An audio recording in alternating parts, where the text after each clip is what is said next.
No matter where you go, you'll run into Nagas. You can't get away from them. They're everywhere.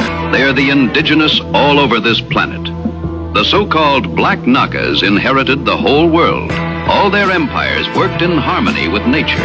Every temple, every pyramid, buzzing with free energy, connected by ley lines.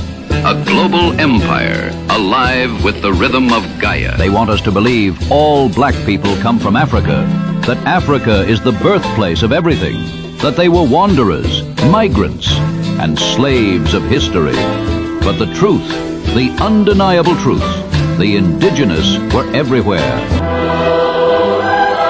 We've been told that when Europeans arrived, they found red-skinned natives with feathers and bows. That the indigenous people were all one shade, one language group, one stereotype. But the explorers themselves told a very different story. The first Europeans to land on American soil wrote journals, letters, and reports, and many of those writings are still hidden in dusty archives, ignored by mainstream history. So what did they actually see? They saw black people, living in villages, organized in tribal nations, free. Spanish explorers in the 1500s documented tribes in Florida and the southeast with dark skin and woolly hair. Not slaves, not immigrants, natives. Hernando de Soto wrote about encountering powerful communities of dark-skinned people in Georgia. Early French traders along the Mississippi described meeting tribes that looked African, not Asian. Even Benjamin Franklin once commented that the complexion of many native tribes resembled that of the Africans.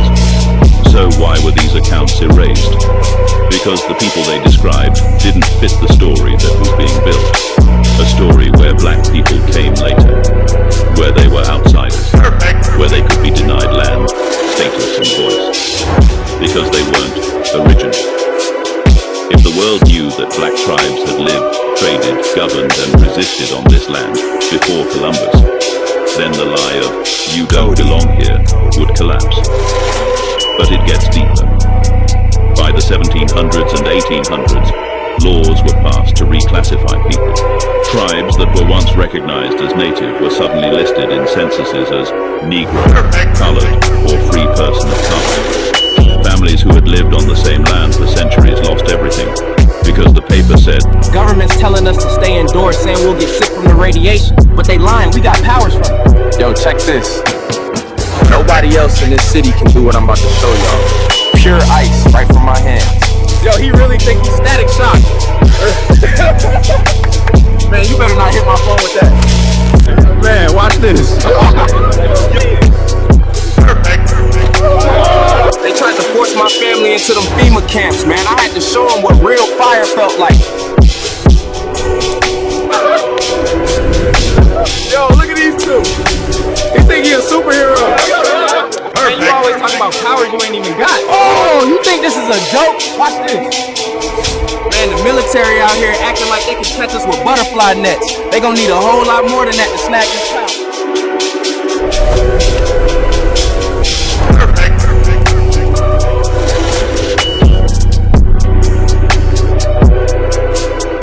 Let the judgment begin.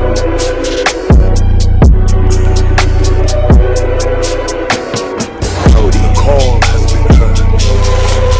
Everything they create, false stories, the silent observers, the emotional manipulation, the psychic drains, has now collapsed.